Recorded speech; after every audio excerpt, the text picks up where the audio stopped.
Sabana. Are y'all ready? Kicau, kicau, kicau mania. Kicau, kicau, kicau mania.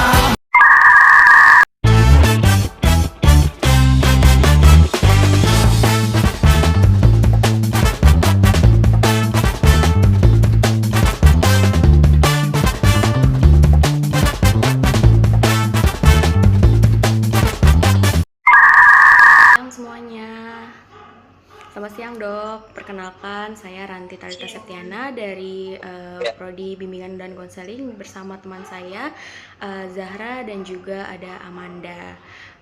Kami ingin melakukan wawancara dengan dokter hewan. Sudah siap dok untuk wawancaranya? Ya, saya sudah siap. Baik, kita mulai ya untuk wawancaranya. Silahkan.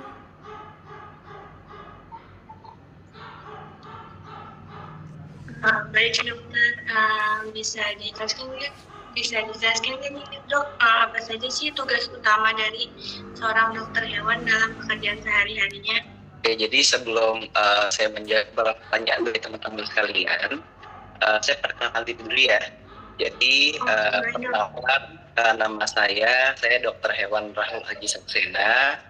Asal saya dari Jakarta dan saat ini saya menjadi dokter hewan praktisi aktif di salah satu klinik hewan, namanya Vetopet Animal Clinic ya.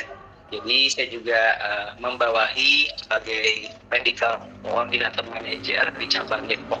Kebetulan kita di Vetopet itu ada sekitar 8 cabang dan saya utamanya di daerah Depok. Tapi kalau praktek saya mencakup daerah Bogor, Depok dan Cibubur.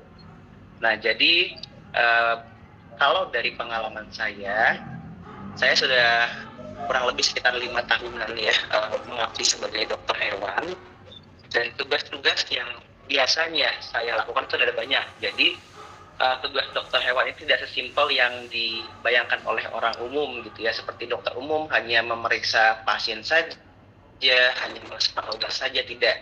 Jadi kalau dokter hewan itu ada banyak tugasnya. Pertama, dari kita komunikasi dengan klien ya, jadi edukasi tentang penyakit, tentang pencegahan, pengobatan gitu ya. Jadi pertama dari komunikasi dengan klien, pertama itu. Yang kedua dari cara memeriksa, jadi pemeriksaan fisik, pemeriksaan klinis ya, sebelum hewan didiagnosa penyakit itu kita perlu melakukan seperti itu.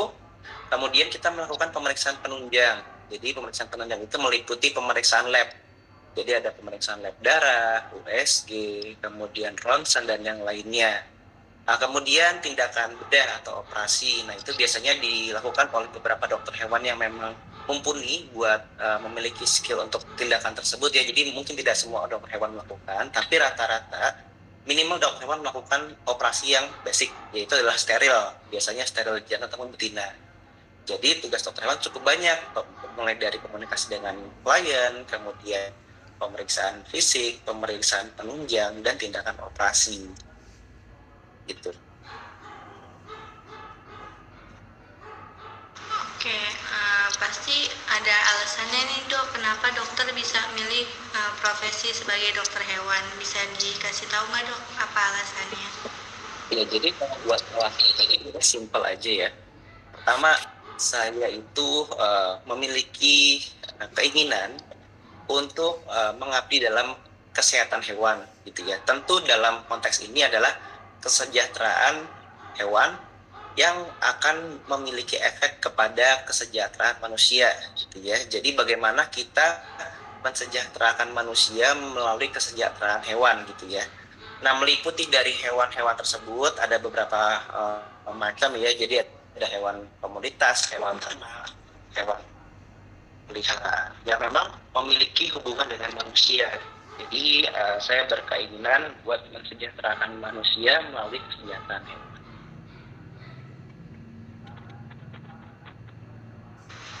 Oke, biasanya hewan apa aja sih dok yang paling sering dokter tangani gitu di tempat klinik atau di rumah sakit hewan?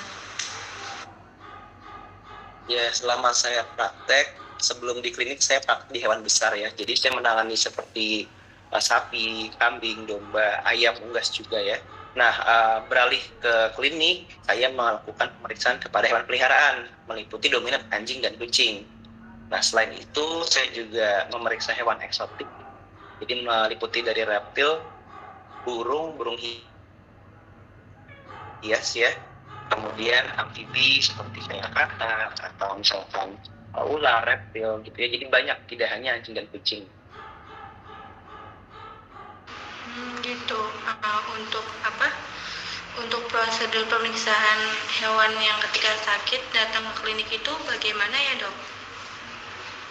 Jadi buat prosedural pertama, sebelum datang ada dua tipe pasien. Yang pertama pasien walk-in, jadi yang langsung datang ke klinik ya tanpa reservasi. Yang kedua pasien yang datang dengan reservasi. Nah, biasanya buat pasien-pasien tertentu ya, misalkan eksotik atau hewan besar, itu dia akan reservasi dulu atau menanyakan dulu jalur dokternya. Karena tadi saya sampaikan tidak semua dokter bisa menghandle semua hewan gitu ya. Kemudian kalau yang langsung datang, biasanya owner atau pemilik hewan datang dulu ke klinik, kemudian melakukan reservasi buat pendaftaran pasien. Habis itu mengisi data diri ya, ada formnya, dan langsung diarahkan oleh tim kita untuk menunggu di ruang tunggu. Nah, setelah itu baru masuk ke ruang periksa.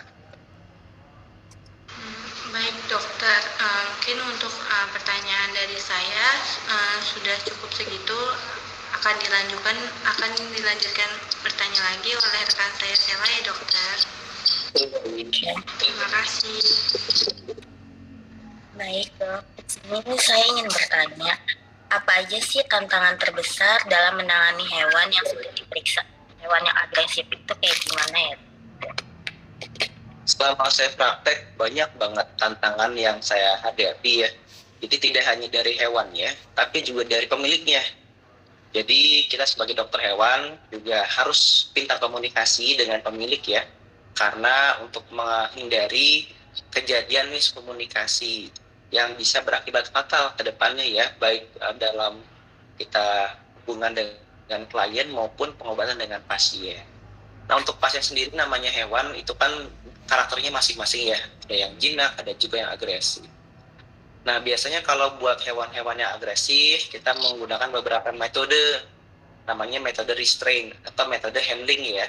Jadi handling itu bisa handling secara mekanis atau dipegang seperti itu ya, dipegang hewannya, kita handling biar dia diam, biar dia nggak gigit. Bisa juga kalau anjing ya, dipakaikan brangus atau muzzle untuk menutup dari mulutnya. Kalau kucing juga sama, ada corong lehernya juga ya, jadi untuk menutup area kepala supaya nggak gigit. Ada juga kantung buat memasukkan badannya ke dalam suatu pouch agar dia tidak mencakar. Itu pertama. Yang kedua, penanganan restraint dengan kimiawi. Jadi kita bisa lakukan restraint dengan obat bius. Semisal dia sama sekali tidak bisa dipegang atau membutuhkan tindakan yang memang membutuhkan waktu yang cukup lama dan khawatir hewan stres, maka kita lakukan penanganan restraint dengan kimiawi, dengan obat bius.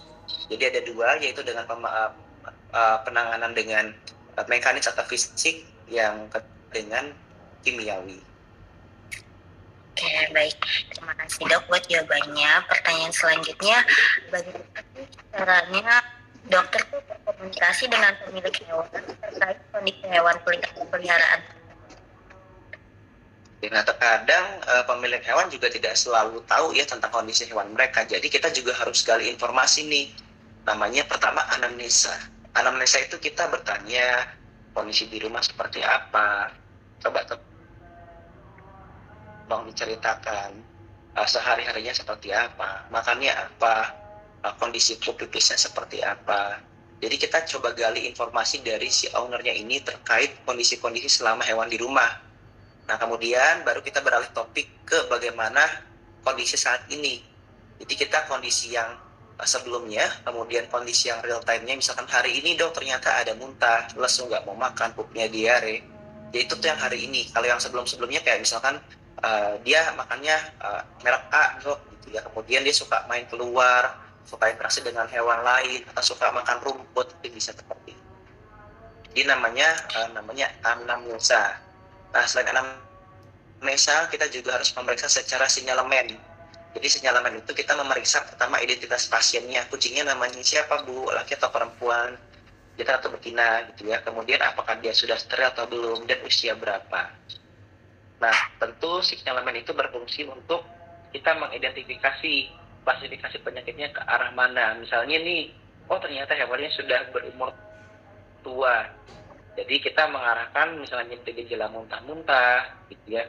Oh jangan kemungkinan dia ada gejala ke organ dalam gitu ya. Jadi kita perlu mengidentifikasi secara anamnesa dan sinyalemen. Dan itu kita mengetahui dari komunikasi kita kepada pemilik hewan atau pelayan kita. Seberapa penting sih dok vaksinasi dan pencegahan penyakit pada hewan? Kalau menurut saya seberapa penting itu sangat penting sekali, karena apa ya, mencegah lebih baik daripada mengobati. Jadi untuk parents atau pemilik hewan memang sangat disarankan untuk melakukan vaksinasi ya. Vaksinasi, nah biasanya dimulai dari anak bulu usia 3 bulan. Kalau untuk anjing itu bisa lebih cepat ya, 2 bulan atau 1,5 bulan bisa lebih cepat. Dan biasanya di booster sebanyak 3 kali, 3 bulan berturut-turut.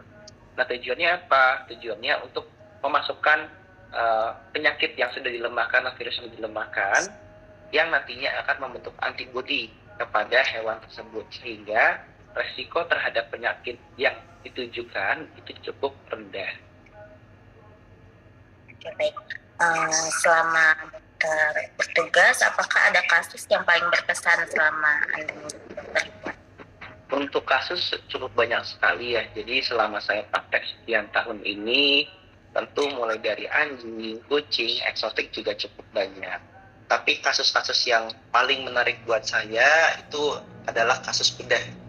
Jadi bagaimana hewan tersebut mengalami traumatis, misalnya patah tulang atau misalnya luka. Kemudian kita lakukan pembedahan, proses pembedahan, dan itu kan cukup panjang ya. Dan tidak hanya pada satu kasus tersebut, biasanya dalam satu hewan dia memiliki banyak kasus. Jadi entah dia bedah juga iya, ternyata dia kena virus juga, ternyata dia kena organ dalam juga. Jadi dalam satu hewan ada banyak penyakit. Itu adalah hal yang paling menarik buat saya. Karena apa? Kita sebagai dokter hewan ditantang untuk lebih dapat mengklasifikasikan. Otak kita harus bermain bagaimana si pasien ini bisa sembuh dalam waktu yang cepat dan untuk beberapa treatment sekaligus. Itu sangat menarik buat saya. Jadi kompleks dari penyakit dalam satu hewan. Terakhir, pertanyaan dari saya, ada saran nggak sih dok bagi yang ingin berkarir sebagai dokter? Jadi sebelum terjun langsung di dunia kedokteran, terutama kedokteran hewan, yang perlu dibulatkan adalah tekad. Pertama, passion pribadi kita masing-masing. Seberapa kita seriuskah dengan profesi ini? Karena ini profesi yang tidak main-main, menyangkut dengan nyawa. Nah, dokter hewan juga sama dengan dokter manusia, sekolahnya cukup lama, bisa memakan waktu kurang lebih 6 tahun gitu ya. Jadi kita juga harus siap untuk menjalani studi tersebut. Kemudian setelah kita berada di fase berikutnya, setelah lulus ya jadi dokter hewan, kita juga harus menyiapkan mental kita buat ketemu banyak orang, buat ketemu berbagai karakter macam milik hewan, bertemu dengan berbagai macam karakter hewan yang akan kita tangani. Jadi persiapkan dari diri kita masing-masing, seberapa siapkah kita untuk menjadi dokter hewan. Jadi tentu selain dari secara materi ya, secara kemampuan kita buat belajar, kita juga perlu secara psikologis dan fisiologis kita untuk menentukan apakah kita siap atau tidak berkarir di bidang tersebut. Baik, terima kasih dok. Cukup pertanyaan dari saya. Oke, terima kasih. Baik, terima kasih ya dok sudah meluangkan waktunya untuk wawancara hari ini. Semoga semua ilmunya bisa bermanfaat dan sukses terus.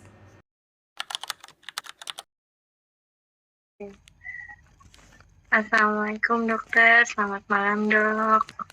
Waalaikumsalam, selamat malam.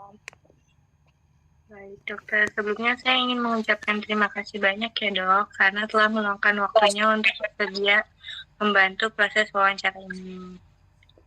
Perkenalkan, kami mahasiswa dari Universitas Sunda Prasta PGRI. Saya Zara Salsabila dan rekan saya Ranti Talita dan Sela Amanda. Sebelum kita masuk ke pertanyaan, boleh saya meminta izin untuk dokter memperkenalkan diri terlebih dahulu seperti nama lengkap, jabatan, atau kesibukan saat ini. Seperti itu dok, saya persilakan. Oke, boleh. Malam ya, salam kenal.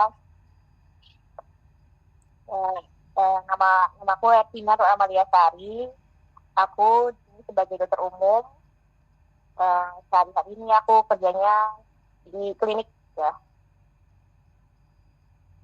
Ya paling itu aja sih Pak. Dokter, terima kasih banyak atas perkenalannya. Mungkin untuk mempersingkat waktu, kita masuk ke pertanyaannya dok. Mungkin di pertanyaannya akan disampaikan oleh rekan-rekan saya. Terima kasih dokter.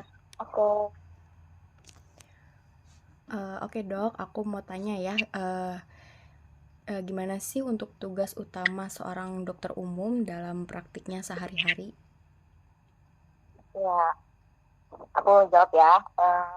Untuk tugas utama seorang dokter itu ya yang paling ini kan pasti menangani keluhan-keluhan pasien ya, penyakit-penyakitnya ya. Terus kemudian selain itu juga selain menangani keluhan pasien, akan memberikan terapi.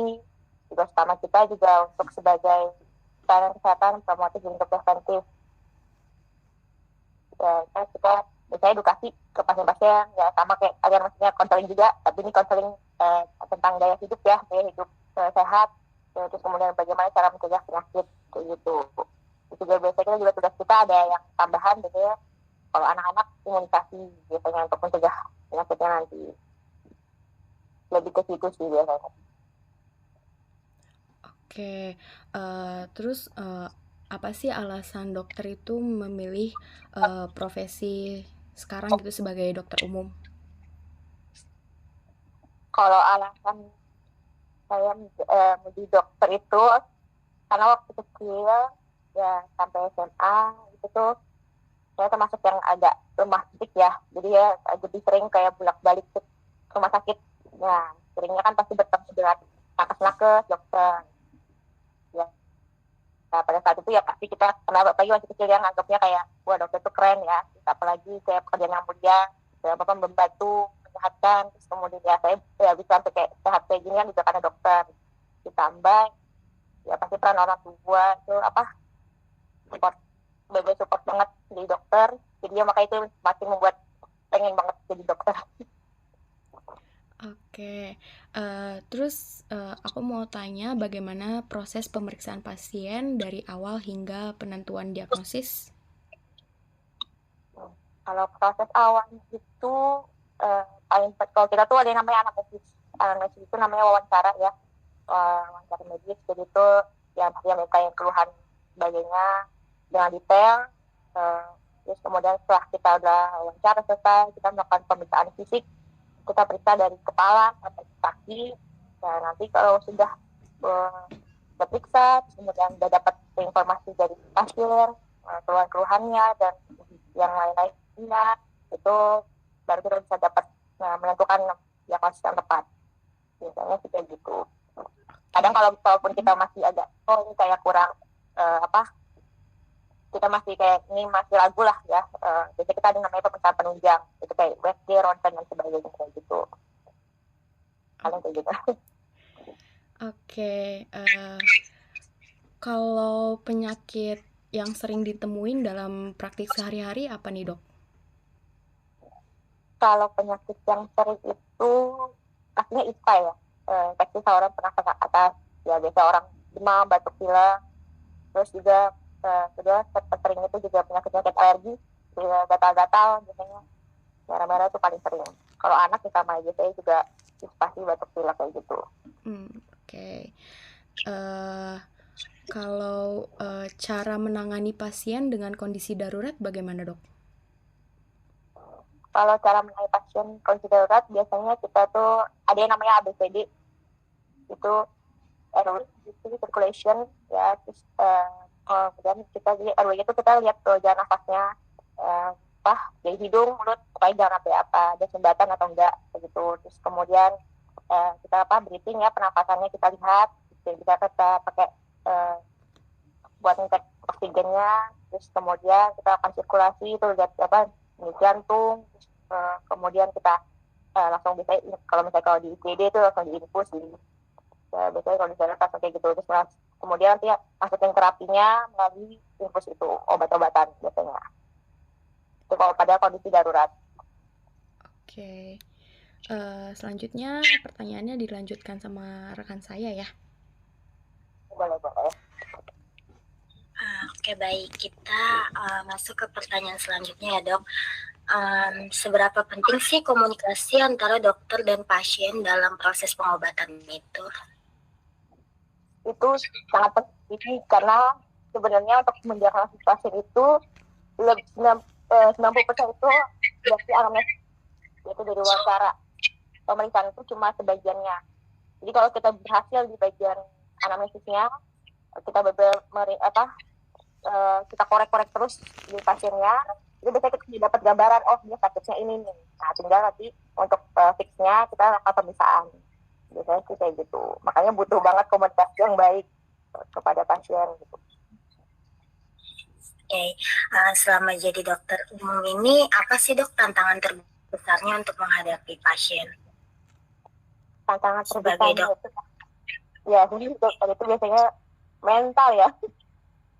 Karena menghadapi karakter pasien dan juga keluarganya ya.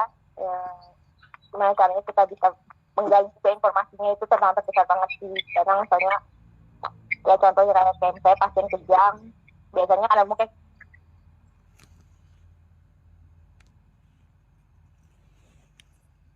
keluarga sudah panik sih, lama sidangnya itu terjadi. Karena paniknya itu biasanya kadang kurang informasi di situ. Terus itu sih kayaknya.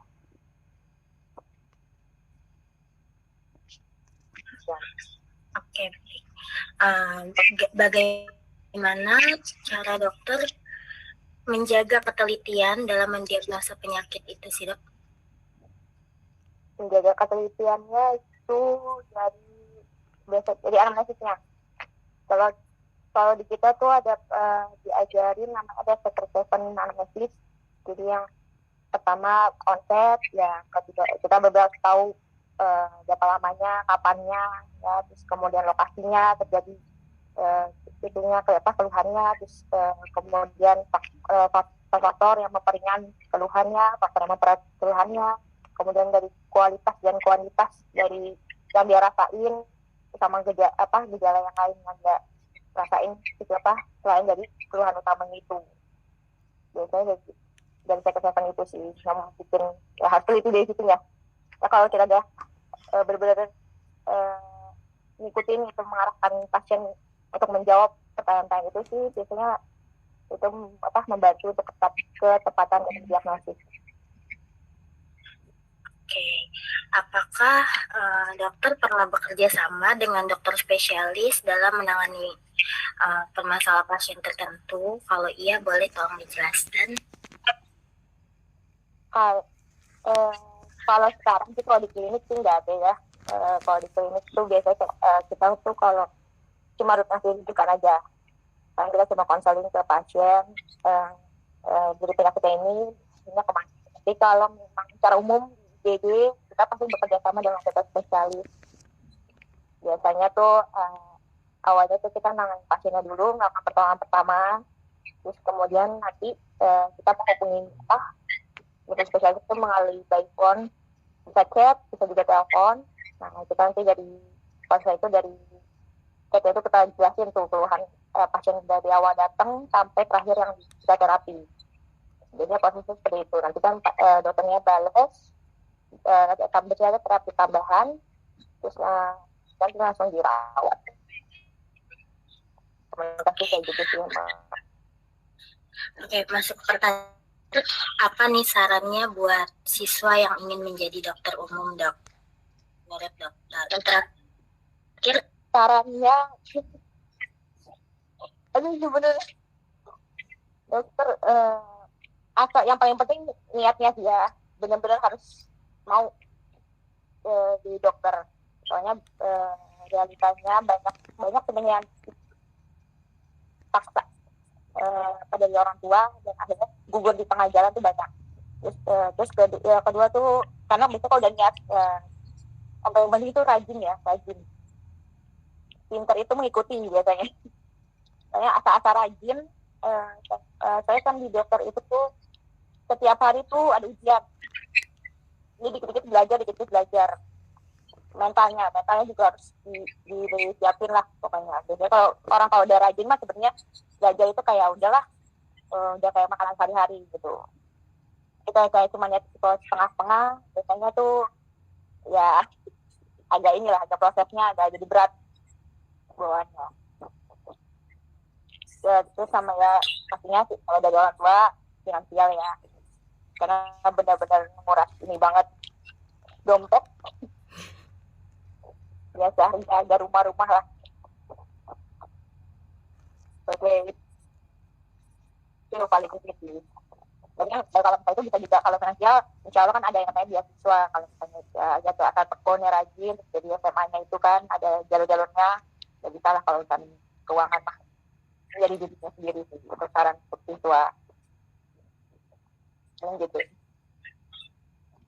Terima kasih ya dok, mungkin pertanyaannya sudah cukup, saya kembalikan ke Kak Zahra. Baik dokter, sepertinya pertanyaan-pertanyaan kami sudah terjawab dengan baik. Sebelum kita akhiri, apakah ada hal lain atau tambahan dari dokter yang sekiranya belum kami tanyakan namun penting untuk disampaikan? Oh iya, yang tantangan terbesarnya ya juga sebenarnya dari jam kerja ya juga. Dari jam kerja itu panjang. Biasanya kan kadang shiftnya tuh bisa ada dibagi 3 shift, pagi siang malam. Ada yang coba 2 shift, bisa 24 jam tuh kita bisa kerja dengan gaji yang sebenarnya mungil itu. Jadi ya kadang 14 jam, kadang bisa 14 jam. Ya kelelahan kerja itu tuh tantangan terbesar sih. Terus besoknya kan harus kita shift lagi, harus menjaga kondisi lagi. Terus menghadapi ya itu yang pertama ya, saya bilang tekanan mental yang hadapin pasiennya itu. Paling itu sih saya tambahan tantangan terbesarnya. Baik dokter, jika sudah cukup, mungkin saya akan mengakhiri sesi wawancara ini ya dok. Sekali lagi terima kasih banyak atas kerjasamanya dan bantuannya. Semoga dokter sukses selalu ya dok, sehat terus, dilancarkan segala aktivitasnya. Terima kasih ya, maaf. Assalamualaikum warahmatullahi wabarakatuh. Selamat malam Ibu Dahlia. Ya. Sebelumnya saya mengucapkan terima kasih banyak sudah meluangkan waktunya malam ini untuk diwawancarai. Perkenalkan, nama saya Salamanda dan ada rekan saya Kak Zahra Salsabila dan Karanti Talita. Ya boleh Ibu memperkenalkan sedikit. Ya, perkenalkan saya Dahlia. Saya bekerja di Rumah Sakit Tumbuh Kembang, bagian analis kesehatan laboratorium. Oke. Mungkin untuk mempersingkat waktunya, mari kita mulai saja wawancara malam ini. Pertanyaannya akan disampaikan oleh rekan saya. Baik. Baik Ibu, bisa dijelaskan kan Ibu, apa sih tugas utama dari seorang analisis kesehatan di laboratorium? Tugas analis kesehatan di laboratorium itu yang pertama melayani pasien untuk melakukan pemeriksaan laboratorium, melakukan pengambilan darah, melakukan pengerjaan sampel darah atau urin atau feses, bisa jadi dahak, terus sampai mengeluarkan hasil lab gitu. Untuk jenis pemeriksaannya itu apa saja sih yang paling sering dilakukan di laboratorium laboratorium tempat Ibu Pemeriksaannya bekerja? itu ada darah, yang paling rutin itu H2TL, pemeriksaan DBD, tipes, ada lagi pemeriksaan infeksi dan lain-lainnya, pemeriksaan kehamilan. Terus ada juga pemeriksaan urin, feses atau tinja dan dahak atau sputum. Untuk alur pemeriksaan sampelnya itu bagaimana alur pemeriksaan sampel dari pasien sampai hasil keluarnya, Dok? Dari pasien datang itu biasanya ada pasien independen dari luar atau pasien dari poli, IGD, bahkan dari rawat inap. Dari bagian-bagian unit tersebut meminta permintaan pemeriksaan ke lab melalui kita menggunakan sistem LIS. Jadi sudah terhubung dari sistem dokter ke lab itu sudah terhubung, sudah ada permintaan pemeriksaannya itu apa, kemudian pasien datang ke lab untuk pengambilan spesimen. Kalau misalnya darah, pasien langsung diambil darah, atau kalau misalnya urin dan feses, pasien menampung urin dan feses tersebut. Kalau dahak tidak sama. Terus setelah itu, setelah pengambilan spesimen, pasien menunggu hasil, kemudian kita mengerjakan sampel tersebut sampai setelah hasilnya keluar, kita mengabari pasien. Sekarang untuk hasil tersebut itu sudah melalui media WhatsApp atau email. Jadi pasien tidak menunggu di laboratorium. Lalu hasil tersebut sudah masuk ke sistem LIS yang tadi, yang dokternya sudah menginput pemeriksaan lab tersebut. Seperti itu. Seberapa penting sih ketelitian dalam pekerjaan seorang analisis kesehatan? Untuk ketelitian itu sangat penting dan paling utama karena ini menyangkut diagnosa pasien tersebut.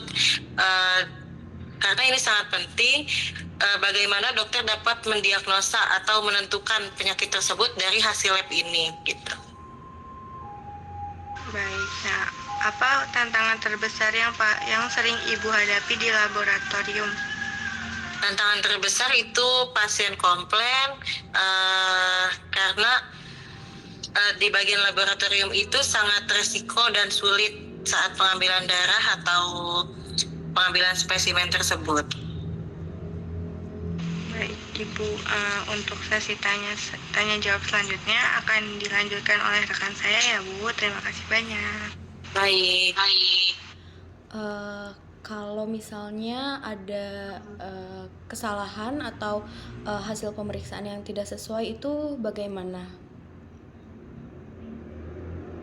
Kalau misalnya ada kesalahan atau hasil yang tidak sesuai, biasanya kami punya konsultan, yaitu kita konsultasi dengan dokter penanggung jawab laboratorium itu sendiri. Gitu. Kita mengevaluasi dari mulai pasien datang, pengambilan spesimen sampai hasil keluar tersebut, gitu. Nah, kalau misalnya di laboratorium itu alat apa aja sih yang paling sering digunakan? Alat yang digunakan itu ada alat hematologi analyzer untuk cek hematologi, alat kimia darah, terus ada mikroskop, desentrifus, dan yang lain-lain. Oke, berarti cukup lengkap ya untuk alat-alatnya. Kalau misalnya Iya, sudah lumayan. prosedur keselamatan kerjanya itu bagaimana untuk mencegah resiko di laboratorium? Karena kan banyak banget berhubungan dengan darah, feses, ataupun yang lainnya gitu. Karena kami menyediakan sudah sesuai dengan SOP. Dengan SOP dengan sesuai dengan baik, terus kami menyediakan seperti wastafel, wash agar sedikit resiko terkena infeksi atau keselamatan kerjanya itu terjamin. Oke. Terus bagaimana perkembangan teknologi memudahkan pekerjaan Ibu dan jika iya bagaimana? dengan perkembangan teknologi seperti sekarang sudah menggunakan LIS. LIS itu jadi menggunakan sistem rumah sakit. Kita mempermudahnya itu jadi memudahkan untuk hasil cepat,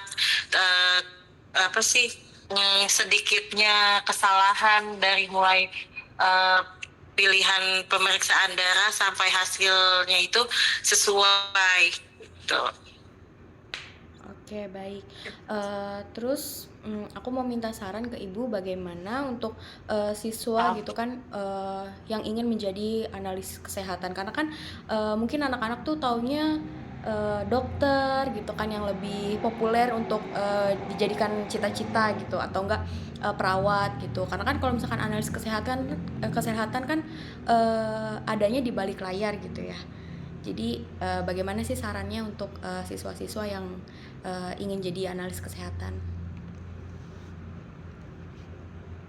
Kalau saran sih yang ingin menjadi analis kesehatan, sebenarnya kalau misalnya mau jadi analis itu sebenarnya gampang ya, tapi ya itu mungkin resikonya lumayan. Terus harus teliti, itu paling awal itu teliti, double check, terus sesuai, harus telaten, sabar, apalagi dalam menghadapi pasien tersebut gitu. Kita kontak langsung dengan pasien tersebut gitu. Kalau misalnya mau jadi analis, yang pertama itu pokoknya harus teliti gitu aja, dan harus mau dari kemauan sendiri. Karena kita itu emang nggak kelihatan ya di balik semuanya, tapi kalau misalnya mereka sudah terindikasi harus cek lab, baru mereka tahu gitu. Iya. Oke, segitu Kalau ada sih pertanyaan dari aku. Paling dilanjut sama moderator ya.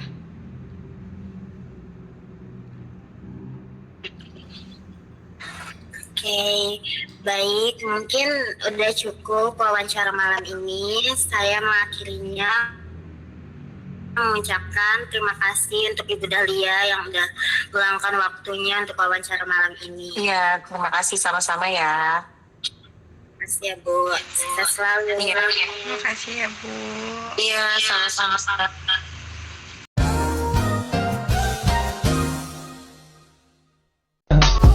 I just had to let you know you're